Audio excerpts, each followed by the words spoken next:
Us here. I thought I would try my hand at another unbagging slash unboxing video. Just arrived in the mail 5 days after ordering is Winter Thunder, designed by Brian Train, the Battle of the Bulge from Tiny Battles Publishing. This is the cover. I love the color on it. This is not going to be a review, but just here's what you get when you buy the game. So there's very nice cover.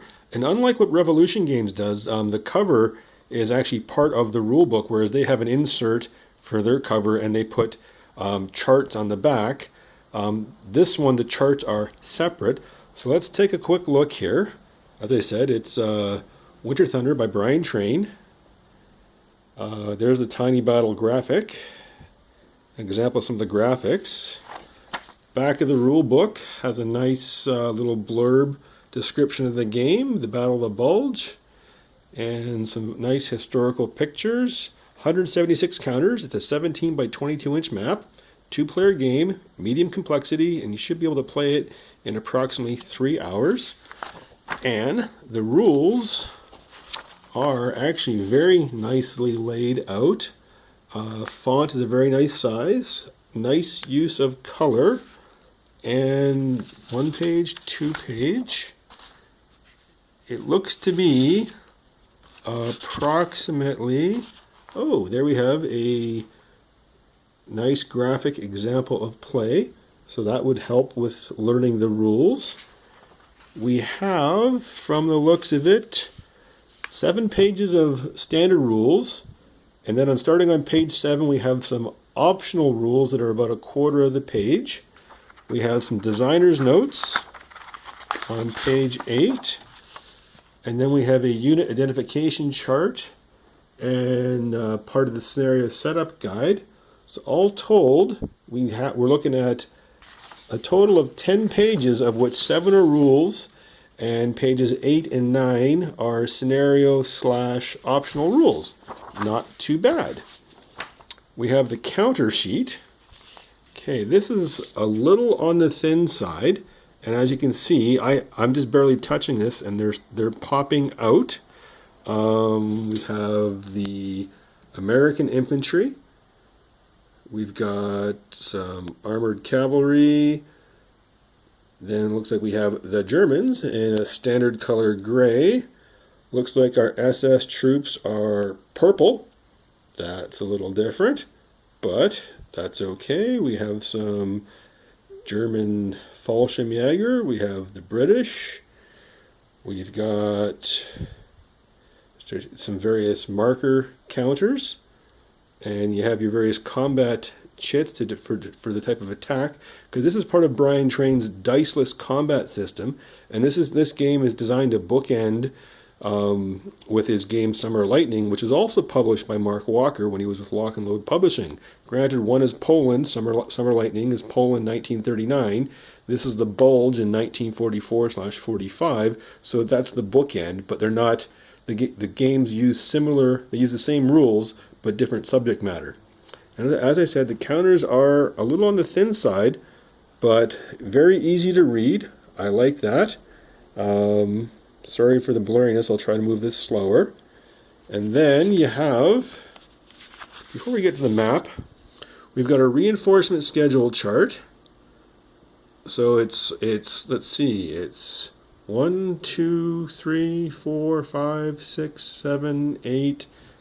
Looks to be 10 turns.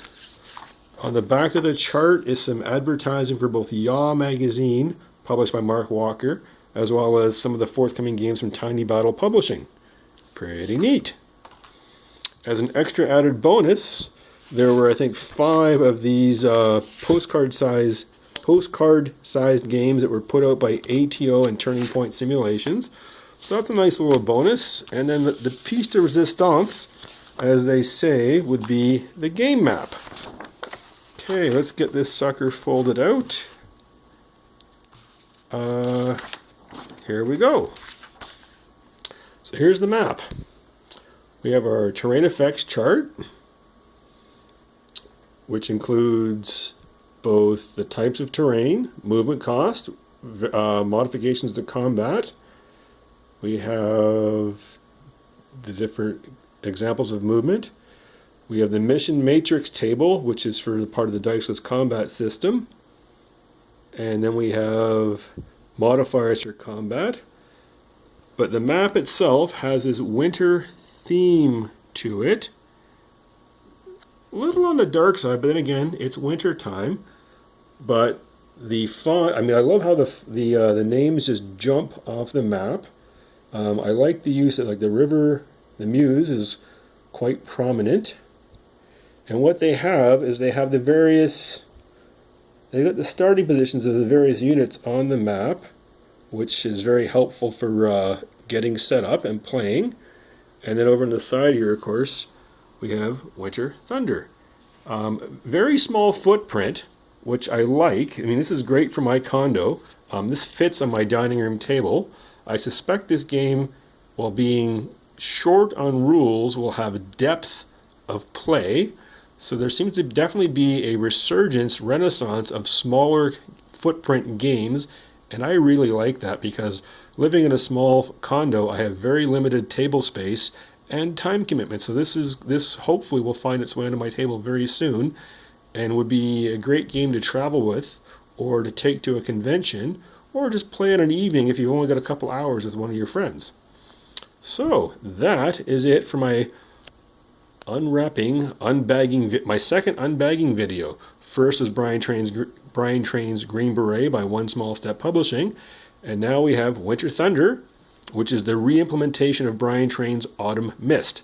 And this is put out by Tiny Battle Publishing. I should mention it was $21.99 American. For me, it was about $9 to ship it, so roughly 32 American, so let's say 36, 37 Canadian with the exchange rate. All in all, not a bad investment. I'm going to bring this to BottisCon next week, and hopefully Mr. Train, my friend, will sign this. So, hope you've enjoyed this. Please feel free to leave any comments, and good job, Brian and Mark. I'm looking forward to reading the rules and seeing how it plays. Hope you've enjoyed, guys. Thanks. Bye.